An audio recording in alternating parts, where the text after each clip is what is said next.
हाँ, मैं फिर से शुरू हो गया आपको ये बताने के लिए कि कल हमने जो बात की थी वो इस बारे में बात की थी कि जो स्विट्ज़रलैंड के नागरिक हैं उनके पास कुछ अधिकार दिए गए हैं, जिसके तहत कैंटोन्स और जो फेडरल असेंबली है उनके बीच में अगर कोई तनाव हो या कुछ हो तो जनता निर्णायक भूमिका निभाएगी। तो वो दो तरह की शक्तियाँ हैं जिसे कहते हैं रेफरेंडम और इनिशिएटिव। तो जो रेफरेंडम है वो नेगेटिव पावर है और इनिशिएटिव जो है वो पॉजिटिव पावर है। तो जो कानून अगर बनाने हों तो देखिए दो तरीके से होते हैं। एक तो है कि जो फेडरल असेंबली है उनके दो हाउसेस हैं, एक है नेशनल काउंसिल और एक है काउंसिल ऑफ स्टेट। तो नेशनल काउंसिल है वो निचली सदन है जैसे हमारा लोकसभा है, और काउंसिल ऑफ स्टेट जो है ऊपरी सदन है जैसे हमारा राज्यसभा है। तो अब ये बात मैं कहना चाह रहा हूँ कि जो स्विट्ज़रलैंड के नागरिक हैं, अगर उनको कुछ बातें पसंद है या कुछ बातें नापसंद है तो वो अपनी बात भी जो वहाँ की संसद है, फेडरल असेंबली है, वहाँ तक पहुँचा सकते हैं दो माध्यमों के जरिए। एक है रेफरेंडम और दूसरा है इनिशिएटिव। तो अब वहाँ पे जितने कैंटोन्स हैं, मैंने बताया था कैंटोन्स जो हैं वो वहाँ के प्रदेश हैं, ठीक है ना। जैसे हमारे यहाँ है ना मध्य प्रदेश, हिमाचल प्रदेश, गुजरात, महाराष्ट्र, उसी तरह वहाँ पे कैंटोन्स हैं, ठीक है। तो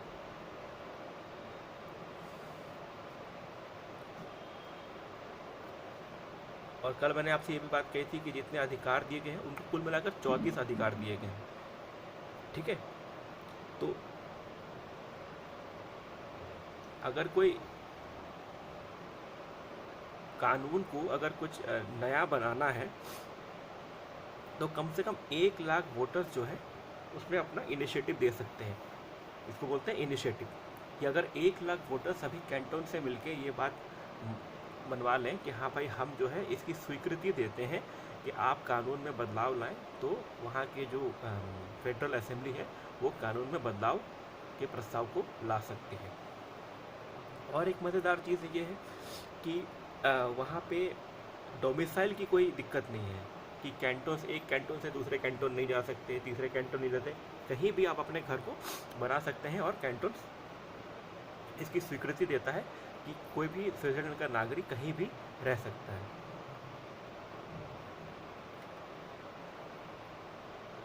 अच्छा, जैसे हमारे यहाँ पे directive principle of state policies है, तो उनके जो सोशल गोल्स हैं, ध्यान रखिएगा कि जो कल मैं आपसे बात कर रहा था कि जितने भी सोशल सिक्योरिटीज़ हैं covering old age pension, disability, illness मतलब वृद्धा पेंशन, कोई दुर्घटना हो गई, बेरोजगारी, मैटरनिटी लीव, ऑर्फन मतलब जो बच्चे अनाथ बच्चे हैं उनके लिए, या फिर विधवा के लिए। तो ये सब सोशल गोल्स हैं स्विट्जरलैंड सरकार की। जैसे हमारे यहाँ directive principle of state policies है पार्ट 4 में, उसी तरह वहाँ पे सोशल गोल्स दिए गए हैं जो कि उनकी फंडामेंटल राइट नहीं है, लेकिन सरकारों का ये दायित्व है कि उनको पूर्ण रूप से लागू करें ताकि जो सामाजिक सुरक्षा है स्विट्जरलैंड के नागरिकों की वो बनी रहे।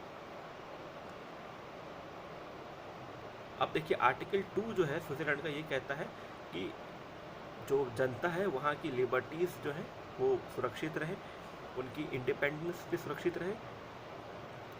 To promote common welfare, sustainable development, inner cohesion and cultural diversity of country. क्योंकि वहाँ पे बहुत विभिन्न प्रकार के मत के लोग रहते हैं, धर्म के लोग रहते हैं, तो उनके बीच में आपसी सहयोग और आपसी भाईचारे को बढ़ावा देने के लिए भी उनकी जो आर्टिकल्स है वो इस पर बात करती हैं। To work for safeguarding the long term preservation of natural resources, जैसे हमारे यहाँ पे बताया गया है कि जो फंडामेंटल ड्यूटीज़ हैं कि हम अपने वन जीवों की सुरक्षा करेंगे, तो वैसे भी वहाँ पे जो सोशल गोल्स है ये पर्पस ऑफ सोशल फेडरेशन, जो वहाँ के जो संघीय ढांचा है वो ये सुनिश्चित करता है कि वहाँ के जो वन जीव हैं उनको भी सुरक्षित रखा जाए। To promote just and peace international order. आपको एक बात बता दूं कि स्विट्ज़रलैंड की सरकार ने एक अंतर्राष्ट्रीय संधि कर रखी है जिसके तहत ये मान्य माना गया है कि स्विट्जरलैंड किसी भी देश के साथ युद्ध नहीं करेगा, किसी भी युद्ध संबंधी किसी भी गुट में हिस्सा नहीं लेगा, वो न्यूट्रल रहेगा या तटस्थ रहेगा। और ये बात कैंटोन्स भी मानते हैं और स्विट्जरलैंड की सरकारें भी मानती हैं कि युद्ध जैसी कोई भी परिस्थिति हो। आपको पता हो कि स्विट्जरलैंड जो है वो फ्रांस, जर्मनी, ऑस्ट्रेलिया इन जैसे देशों के बीच में बसा हुआ है, एक छोटा सा देश है। तो इनके बीच में कुछ न कुछ युद्ध हुए हैं इतिहास में, पूर्व में। तो इन्हीं सब से बचने के लिए स्विट्जरलैंड ने एक संधि कर रखी है, अंतर्राष्ट्रीय संधि, जिसके तहत कि वो किसी भी तरीके से युद्ध में ना हिस्सा लेगी, ना उनको समर्थन करेगी, वो निष्पक्ष होकर तटस्थ रहेगी। अब देखिए, मैंने आपको जैसे बताया कि वहाँ पे जो नागरिकों के अधिकार है, रेफरेंडम और इनिशिएटिव, वहाँ पे और एक क्या बात है कि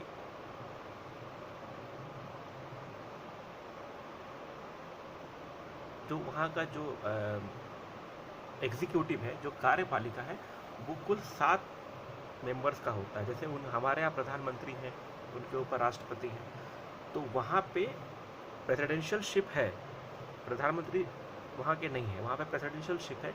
लेकिन वो अमेरिका के प्रेसिडेंशियल शिप और हमारे यहाँ के जो प्रेसिडेंशियल शिप है उससे भिन्न है।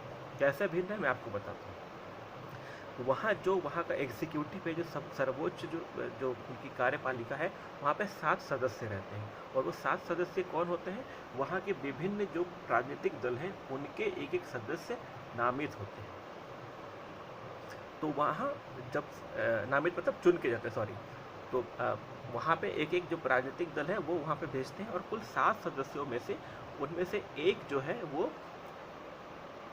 वहाँ राष्ट्रपति बनता है और दूसरा जो है उपराष्ट्रपति बनता है। और जो राष्ट्रपति होता है वो उन 7 में का मुखिया होता है, और जितने भी राजनीतिक कार्यकलाप हैं देश में और विदेश में उनका वो अध्यक्षता करती है। और जो उपराष्ट्रपति है वो उनके बाद का कनिष्ठ अधिकारी होता है। तो 1 साल बीत जाने के बाद फिर उपराष्ट्रपति जो है उनके पद को ले लेता है। इसी तरीके से 7 मेंबर्स उनके रहते हैं। तो वहाँ पे कोई चुनकर ऐसे अलग से प्रधानमंत्री नहीं बनता या चुन के अलग से राष्ट्रपति नहीं बनता। उन 7 में से कोई एक आपस में तय कर लेते हैं कि कौन राष्ट्रपति बनेगा और कौन उपराष्ट्रपति बनेगा 1 साल के लिए। फिर अगला कोई बनता है। स्विट्जरलैंड में डायरेक्ट डेमोक्रेसी है। डायरेक्ट डेमोक्रेसी मतलब क्या है? Switzerland has been home of direct democracy. मतलब कि अगर कोई भी कानून स्विट्जरलैंड के नागरिकों को पसंद नहीं आए, तो जैसे मैंने आपको पहले बताया कि रेफरेंडम और इनिशिएटिव के ज़रिए वो अपनी मांगों को रख सकते हैं। और जो विधायिका है और कार्यपालिका है उनको ये बात कह सकते हैं कि हमें ये कानून पसंद नहीं है या हमें इस कानून में कुछ संशोधन चाहिए।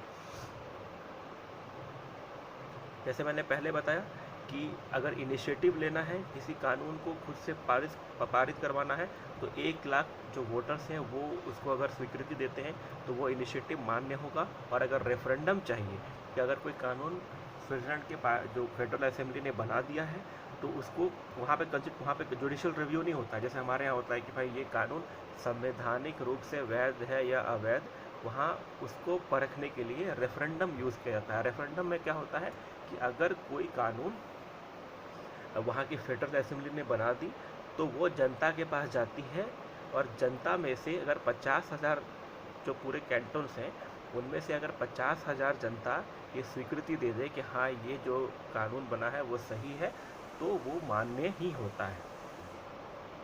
तो जो रेफरेंडम है वो 50,000 जो वोटर्स हैं या उससे ज़्यादा, मतलब कम से कम 50,000 और उससे ज़्यादा, और जो इनिशिएटिव है उसके लिए 1 लाख वोटर्स।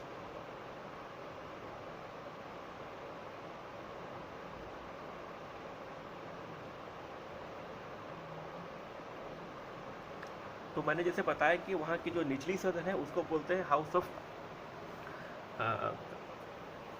फेडरल काउंसिल, और जो ऊपरी सदन है उसको बोलते हैं काउंसिल ऑफ स्टेट। तो जो निचली सदन है उनके जो सदस्य हैं उनका कार्यकाल 4 साल के लिए रहता है, तो वो भी चुन कर जाते हैं कैंटोन से। लेकिन अहम भूमिका वहाँ के नागरिकों की रहती है कि चुने हुए प्रतिनिधित्व के होने के बावजूद उनके पास 2 शक्तियाँ ऐसी होती हैं कि जो उनके कार्यकाल के मध्य में भी अपनी बात मनवा सके। जैसे हमारे यहाँ ये होता है कि हमने अपने जनप्रतिनिधि को चुनकर भेज दिया, लेकिन उसके बाद वो कानून बनाते हैं तो हमसे राय नहीं लेते कि हाँ ये कानून आपके लिए कितना उपयोगी है, इससे क्या क्षति होगी। उदाहरण के तौर पे जीएसटी, उदाहरण के तौर पे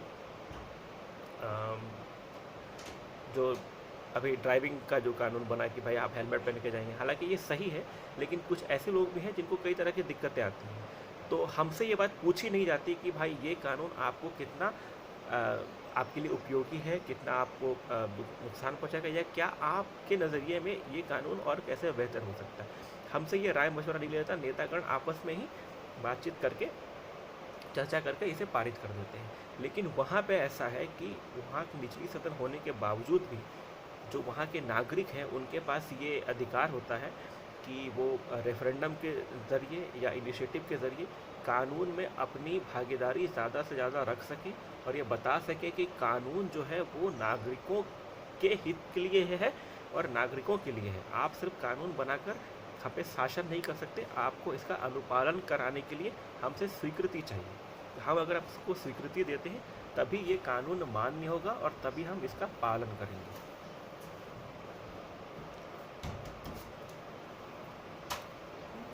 पहले ये देखा गया था कि स्विट्ज़रलैंड में जो पहले के संविधान थे उन 1848 और 1874 के, उसमें कुछ बातें ऐसी कही गई थी जिससे कैंटोन्स को कुछ विशेष अधिकार थे। लेकिन बाद में जब 2000 में ये कानून पारित हुआ, 2000 में जब संविधान की जो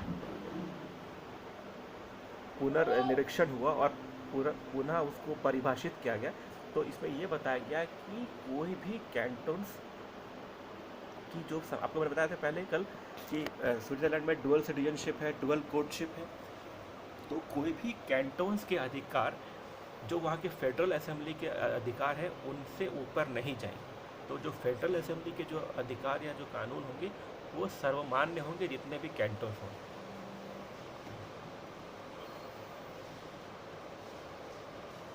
तो ये बात आप बहुत ध्यान से समझिए कि हमारे यहाँ जैसे जो राज्य हैं तो उनके अधिकार अलग दिए गए हैं, लेकिन जो केंद्र के अधिकार हैं उनसे ऊपर उठकर के राज्य के अधिकार नहीं हो सकते। उसी तरह वहाँ भी जब संविधान संशोधन हुआ 2000 में, पहला संविधान बना 1848 में, फिर बना 1874 में और फिर 2000 में। तो जो कानून बना उसमें ये कहा गया कि जितने भी कैंटोन्स हैं उनमें उनके जो अधिकार हैं उनसे ऊपर जो है वो किसका अधिकार होगा, वो होगा फेडरल असेंबली का अधिकार। हाँ, अच्छा, एक मज़ेदार और बात मैं आपको बताता हूँ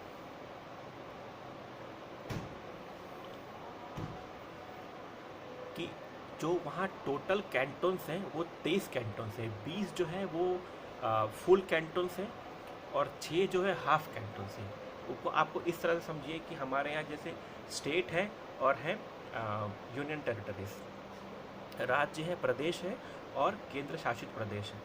तो जो उनका अपर हाउस है काउंसिल ऑफ स्टेट्स, उसमें यूएस की तरह प्रत्येक कैंटोन्स, जैसे वहाँ पे स्टेट है तो प्रत्येक स्टेट जो है वो 2 सदस्य भेजता है। तो हमारे यहाँ जैसे राज्यसभा है तो वहाँ पे जैसे जैसे क्षेत्रफल होता है वैसे वैसे भेजी जाती है, जैसे जैसे क्षेत्रफल और जैसे जैसे जनसंख्या होती है। लेकिन स्विट्ज़रलैंड में ये है वो अमेरिका के ही तहत, अमेरिका के ही जो प्रणाली है उसको ही अपनाकर हर एक कैंटोन से 2 सदस्य भेजता है। और जो हाफ कैंटोन्स हैं, जो हाँ हमारे यहाँ जिसको यूनियन टेरिटरी बोलते हैं या केंद्र शासित प्रदेश बोलते हैं, वहाँ से 1 सदस्य जाता है। तो उनके हो गए कुल 23 कैंटोन्स हैं। तो 23 कैंटोन्स में से तो 20 कैंटोन से 2-2 सदस्य भेजते हैं तो 40 हो गए। और जो 3 कैंटोन्स हैं, सॉरी, जो 23 कैंटोन्स हैं तो 20 फुल कैंटोन्स हो गए और 6 हाफ कैंटोन्स हो गए। तो जो 6 हाफ कैंटोन्स हैं वो एक एक सदस्य भेजते हैं, और जो 20 सदस्य हैं वो दो दो सदस्य भेजते हैं, तो कुल मिलाकर 46 सदस्य हो गए काउंसिल ऑफ स्टेट्स के। और जो नेशनल काउंसिल है वहाँ पे 200 सदस्य बैठते हैं, जो कि उनकी निचली सदन है। देखिए, कंफ्यूज मत कीजिए, मैं आपको ये कह रहा हूँ कि हमारे यहाँ जैसे प्रदेश है, तो प्रदेश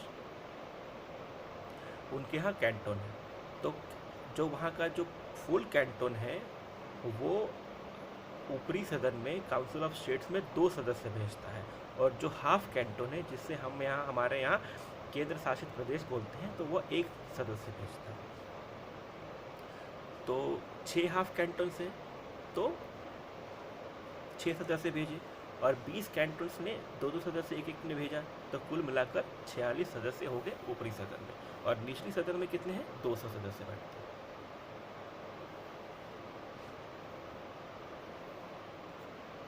आपको मैंने पहले ही बताया कि देयर आर डुअल सिटीजनशिप, मतलब जो नागरिक है स्विट्जरलैंड का, वो अपने कैंटोन का भी नागरिक है, और स्विट्जरलैंड जो देश है उसका भी नागरिक है।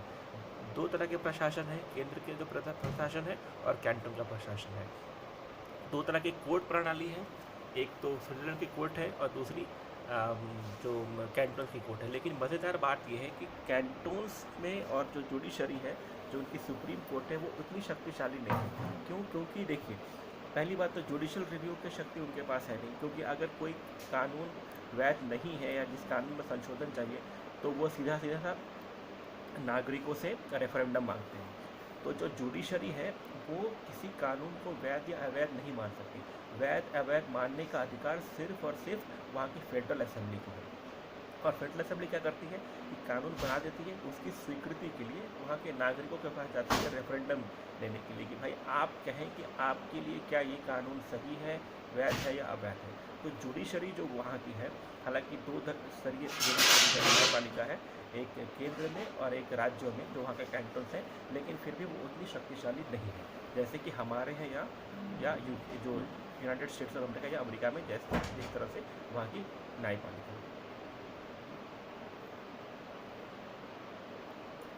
एक और मज़ेदार बात देखिए कि the Swiss system of government is a unique system which encompasses the features of parliamentary as well as presidential. जैसे मैंने बताया कि हमारे यहाँ प्रधानमंत्री है, वहाँ प्रधानमंत्री नहीं है। जैसे अमेरिका में राष्ट्रपति है, तो वैसे वहाँ पे राष्ट्रपति है, लेकिन वो 7 सदस्य हैं, उनमें से ही चुन के 1 साल के लिए जाता है। और वो 7 सदस्य जो होते हैं, वहाँ के हर एक पार्टी का एक सदस्य होता है। There is a close relationship between the Swiss Federal Parliament and the Swiss Executive। जो वहाँ का संसद है, जो स्विस पार्लियामेंट है, जिसको बोलते हैं फेडरल असेंबली, और वहाँ की जो स्विस एग्जीक्यूटिव है, जिसको एग्जीक्यूटिव काउंसिल बोलते हैं, उनमें जो है बहुत ही निकट संबंध है। The member of the executive federal government participate in the deliberation of the legislative. तो जो वहाँ के कार्यपालिका के जो सदस्य हैं, तो वहाँ की जो विधायिका है उसमें बढ़ चढ़कर हिस्सा और भाग लेते हैं। एक और बात देखिए, जैसे वहाँ पे वो जो 7 सदस्य हैं, जो वहाँ की कार्यपालिका की अहम कड़ी है, उनमें से एक प्रधान राष्ट्रपति है और एक उपराष्ट्रपति है, वो अलग अलग विभाग के अध्यक्ष होते हैं। जैसे हमारे यहाँ यूनियन मिनिस्टर होते हैं, उसके बाद नीचे कनिष्ठ मंत्री होते हैं। तो वहाँ पे जो 7 सदस्य हैं, उनको अलग अलग मंत्रिमंडल, अलग अलग मंत्रालय दिया जाता है, ताकि आप उसके बारे में जिम्मेदार हों और उसके दायित्व को स्वीकारें और कार्य करें।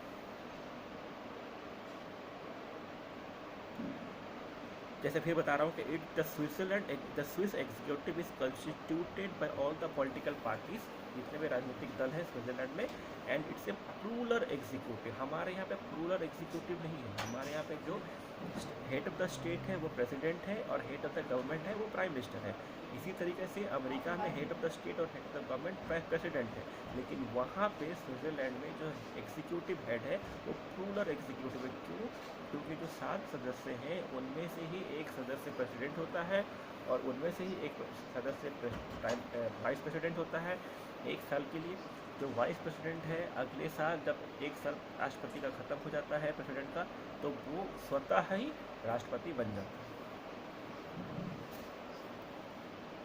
इसी तरह as such the Swiss system of its parliament as such the Swiss system is parliamentary as well as a presidential form of government.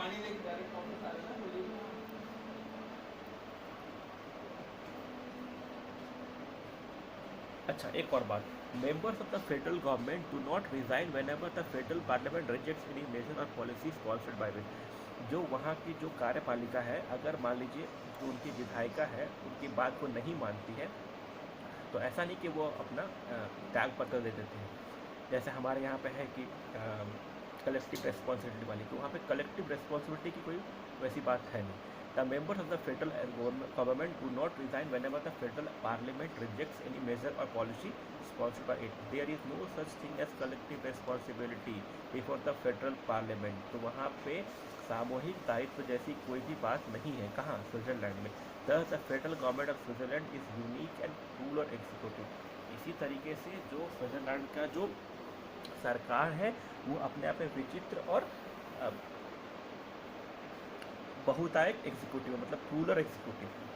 Bike के अंदर लेजिस्लेशन मैंने बताया कि भाई वहाँ पे दो तरह के सदन है।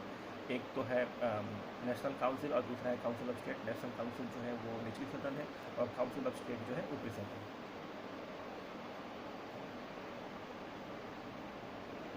फिर थोड़ा जुडिशरी के बारे में बात करते हैं कि the Swiss federal court is the only federal court and in a way it has a status of being a supreme court of Switzerland. However it enjoys a secondary position in the constitutional system. जैसे मैंने बताया कि वहाँ पे सर्वोच्च न्यायालय होने के बावजूद सर्वोच्च न्यायालय की जो शक्तियाँ हैं वो अन्य सर्वोच्च न्यायालय जो दूसरे देशों में है उतना नहीं है, क्योंकि वहाँ पे दूसरे देशों में जुडिशियल रिव्यू की शक्ति सर्वोच्च न्यायालय के पास होती है, लेकिन स्विट्जरलैंड में जो सर्वोच्च न्यायालय है उनके पास जुडिशियल रिव्यू की शक्ति नहीं होती। क्यों? क्योंकि वहाँ के नागरिकों के पास दो अहम शक्तियाँ हैं जो बाकी देशों में नहीं है, वो है रेफरेंडम और इनिशिएटिव।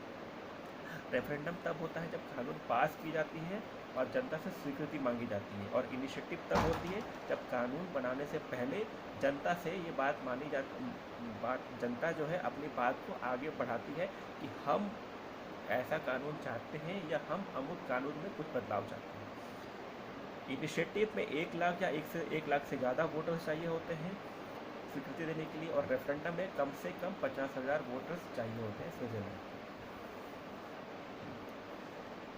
देखिए वहाँ के जो जजेस हैं, जजेस of the federal court are elected by the federal parliament for a period of 6 year. 6 साल के लिए जो वहाँ के जो न्यायपालिका है, जो जजेस हैं सुप्रीम कोर्ट के, वो नामित होते हैं, इलेक्टेड, चुने जाते हैं।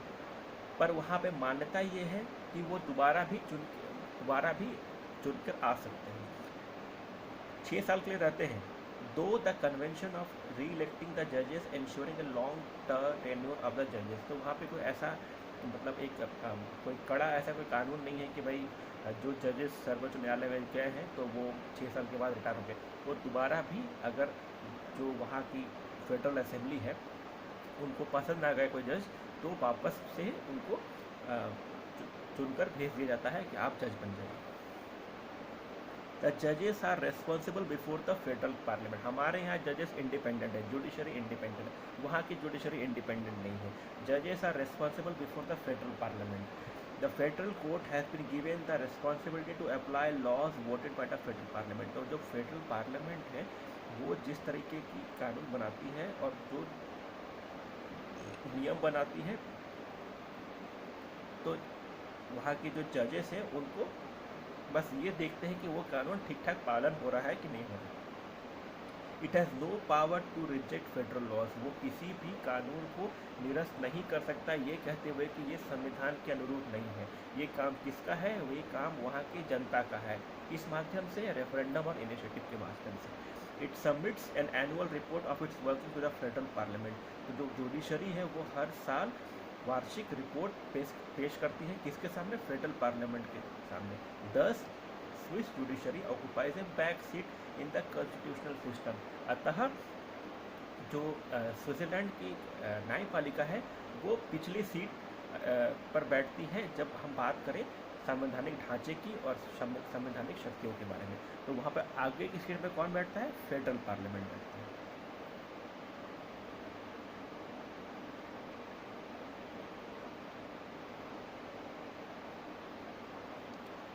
अब आपको मैं बात करता हूँ जो उनके जो दो सदन हैं, नेशनल काउंसिल और काउंसिल ऑफ स्टेट।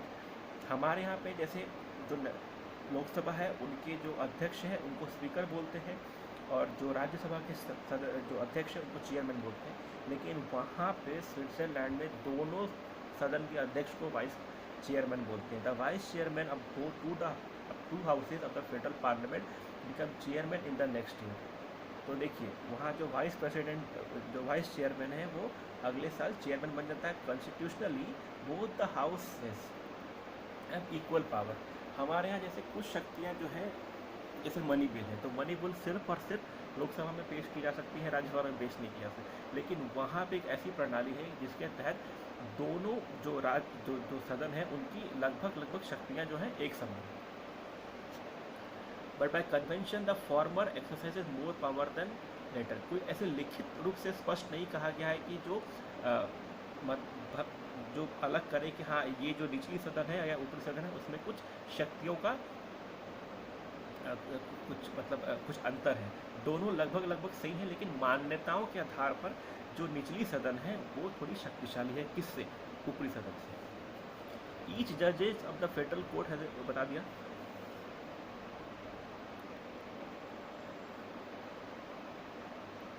एक और मज़ेदार बात, जैसे हमारे यहाँ 5 साल के लिए चुने जाते हैं कौन? सरकारें। उसके बाद आप वोट देते हैं कि भाई आपने काम किया सही या गलत काम किया।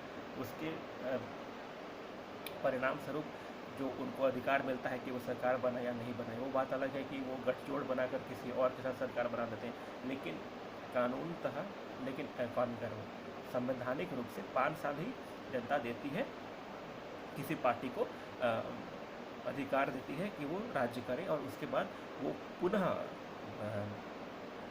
जनता के पास जाते हैं कि भाई हमें स्वीकृति दें कि हम आगे सरकार बनाए कि नहीं बनाए। लेकिन स्विट्ज़रलैंड में ये है कि वहाँ पे जब तक उनका काम ठीक ठाक चल रहा है तब तक वो अपना सरकार में रहते हैं। क्योंकि देखिए वहाँ पे प्रूलर एग्जीक्यूटिव क्या है कि सभी राजनीतिक दल के एक सदस्य वहाँ पे रहते हैं, तो वहाँ पे विवाद जो है कम होता है, क्योंकि सभी पार्टी के सदस्य हैं और सभी को 1 साल के लिए प्रेसिडेंट बनना है, 1 साल के लिए वाइस प्रेसिडेंट बनना है। जो वाइस प्रेसिडेंट बनेगा वो अगले साल प्रेसिडेंट बन जाएगा। तो वहाँ पे विवाद की जो समस्या है वो थोड़ी कम है। ठीक है। अच्छा, वहाँ पे 4 मुख्य भाषाएं हैं। क्या क्या है? एक तो है फ्रेंच, एक है स्पेनिश। 1 मिनट।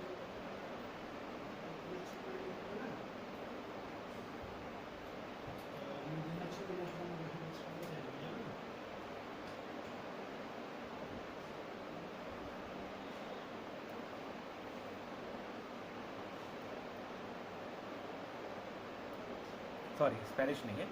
एक तो है फ्रेंच, एक है जर्मन, एक है इटालियन, एक है रोमानिश। लेकिन वहाँ की जनता को ये एक 4 भाषाएं हैं, लेकिन 3 भाषाएं को आधिकारिक रूप से भाषा जो सरकारी दस्तावेज में ऑफिशियल लैंग्वेज में माना गया। कौन कौन सी? जर्मन, फ्रेंच और इटालियन। जो रोमानिश भाषा है वहाँ वो बोलने वाले कम है, इसलिए उसको इतनी स्वीकृति नहीं गई। लेकिन आधिकारिक रूप से 3 भाषाएं बहुत ज़रूरी है, और प्रत्येक नागरिक को कम से कम 2 भाषाएं, जर्मन, फ्रेंच और इटालियन, इनमें से 3 भाषाओं में से 2 भाषा आनी ही चाहिए। एक और बात वहाँ पे ये है कि वहाँ की जो जनता है, खासकर पुरुष, उनको मिलिट्री सर्विस देना अनिवार्य है। मिलिट्री योगदान, सैन्य योगदान देना अनिवार्य है। अगर वो नहीं देते हैं तो उनको टैक्स भरना पड़ेगा। और सरकार अगर मान लीजिए उनको कोई क्षति पहुंचती है, उनकी मृत्यु हो जाती है, तो सरकार उनको मुआवजा देती है। महिलाओं के केस में ये स्वेच्छा से छोड़ा गया है।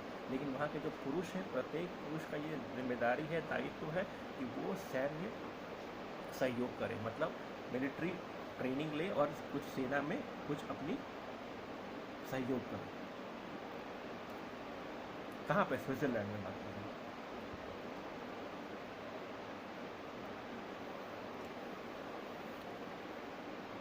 Compulsory military training and alternative service. तो ये है कि every Swiss man is required to render military service. Women stand exempted but they can voluntarily join the military. तो जो महिलाएं हैं वो स्वैच्छिक रूप से मिलिट्री ज्वाइन कर सकती हैं, उनको अनिवार्य नहीं है, बाध्य नहीं है।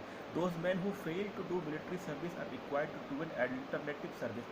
जो व्यक्ति, जो पुरुष, जो अगर मिलिट्री सर्विस किसी वजह से नहीं कर पाते हैं तो उनको वैकल्पिक कुछ सेवा प्रदान करनी पड़ती है, जो कि जो फेडरल असेंबली है उनके कानून के तहत। अगर कोई व्यक्ति, in case a man undertakes neither military service nor N alternative service, अगर कोई पुरुष ना ही मिलिट्री सेवा, सैन्य सेवा और ना ही कोई वैकल्पिक सेवा योगदान करता है तो उसको कोई टैक्स हर्जाना भरना पड़ेगा। Such a tax is levied by the federation but collected by the canton. तो जो टैक्स दिया भरना पड़ेगा उन लोगों को, वो उसको लेगा कौन? कैंटोन्स लेगा, लेकिन वो जो कोष जो है, जो टैक्स है वो जाएगा फेडरेशन के नाम पर, कलेक्शन करेगा कैंटोन्स, इस कैंटोन में वो निवास करता है। Further compensation is paid to every person who suffers in injury or impairment during the course of military action. जैसे मैंने बताया कि अगर कोई व्यक्ति किसी तरह सैन्य प्रशिक्षण में किसी तरह से क्षति पहुंचता है उसे, तो सरकार उसको पूर्ण मुआवजा देगी। इसी तरह जो स्विट्जरलैंड है उनकी खुद की आर्मी है, पर जैसा मैंने बताया कि अंतर्राष्ट्रीय संधि है कि वो किसी तरह सैन्य शक्तियों के साथ नहीं सम्मिलित होंगे, किसी सैन्य गुट में नहीं शामिल होंगे, तो उनके बस अपने रक्षा के लिए, अपनी जो सीमाएं हैं उनकी रक्षा के लिए उनकी सैन्य शक्तियाँ हैं। The constitution now lays down that Switzerland will have an army. It will be organized as a military and will have the responsibility to prevent war, defend the country and maintain peace, to protect the people and to lend support to civil authorities in emergencies. जैसे मैंने बताया कि वहाँ की जो सैन्य शक्ति है वो वहाँ की सुरक्षा के लिए जिम्मेदार है और शांति बनाए रखने के लिए ज़रूरत पड़ने पे वहाँ के जो प्रशासन है उनको भी सहयोग देती है। जैसे हमारे यहाँ पे आर्मी बुलाया जाता है किसी तरह आपदा होती है, तो इसलिए वहाँ भी उनको सहयोग के लिए है, लेकिन वो किसी भी युद्ध में हिस्सा नहीं लेती। हाँ, बाह्य शक्तियों से बचाने के लिए वो वहाँ है कि जैसे मैंने बताया कि आसपास बहुत से जो देश हैं जो हमेशा कोई तनाव उत्पन्न होता है तो कोशिश करते हैं कि एक दूसरे पर हावी हो, तो इनसे बचने के लिए उनके पास सैन्य शक्ति है। Switzerland is permanently neutralize state, जैसा मैंने बताया, मतलब तटस्थ देश है। This status has been conferred upon Switzerland by an international treaty. अंतर्राष्ट्रीय संधि के तहत स्विट्जरलैंड को यह मान्यता दी गई है कि वो जो है तटस्थ देश रहेगा और किसी भी सैन्य शक्तियों के साथ सम्मिलित नहीं होगा और ना ही किसी तरह के युद्ध में भाग लेगा। जो संयुक्त राष्ट्र है उसका उसकी सदस्यता भी इसे 2002 में मिली है, ये शर्त के साथ कि वो जो है न्यूट्रल रहेगा और किसी भी जो भी युद्ध हो या युद्ध से जुड़े कोई भी कार्यक्रम हो उस पर हिस्सा नहीं लेगा। तो जो संयुक्त राष्ट्र है उसका सदस्य भी 2003 में बना है।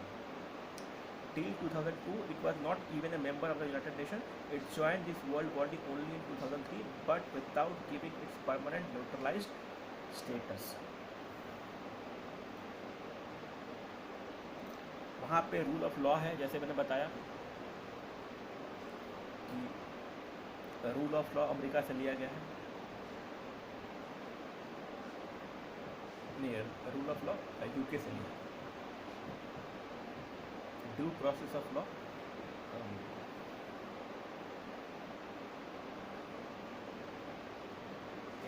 Rule of law, due process of law,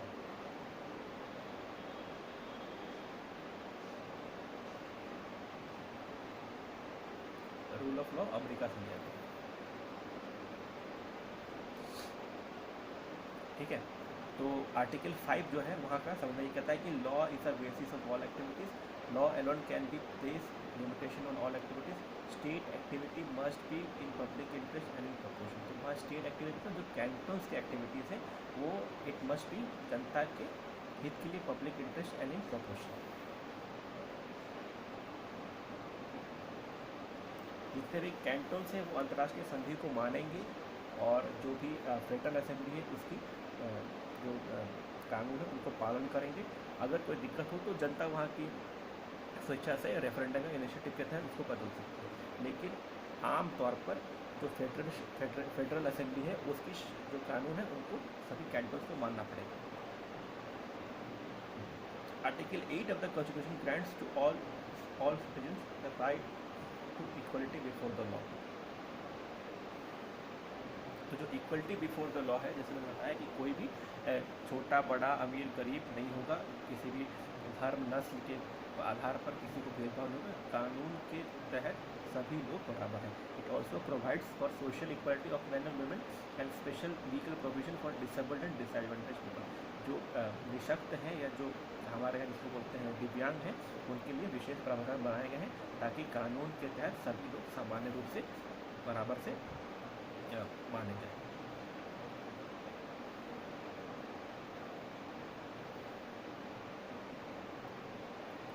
तो देखिए पहले ये था कि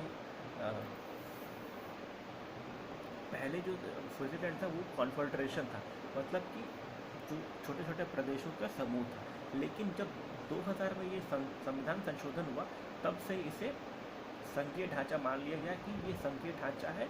इसके तहत जो कैंटोन्स हैं इसके कुछ अधिकार हैं और जो फेडरल असेंबली उनके कुछ अधिकार है, लेकिन फेडरल असेंबली के जो कानून और अधिकार है वो सभी कैंटोन्स पर मान्य होगा। अगर कोई दिक्कत या कोई परेशानी आए तो वहाँ के लोग आपस में मिलकर और दूसरे कैंटोन से राय मशवरा कर उस संविधान संशोधन को रेफरेंडम के तहत 50,000 से ज़्यादा लोग और इनिशिएटिव के तहत 1 लाख से ज़्यादा लोग उसको बदल सकते हैं। लेकिन आम तौर पर फेडरल असेंबली के जितने भी कानून हैं वो सभी के सभी कैंटोन्स को मानना ही पड़ेगा, वो उससे अलग नहीं हो सकता। तो मैं आपको जो मैंने नोट्स भेजे थे उसका ये एक संक्षिप्त विवरण है, आप इस वीडियो को देखें और जो नोट्स मैंने पहले भेजे थे उसको पढ़ें, और कोई अगर परेशानी हो तो कृपया मुझे बताएं, जिससे हम आपकी जो दिक्कतें हैं वो सुलझा सकें और आगे बढ़ा सकें। धन्यवाद।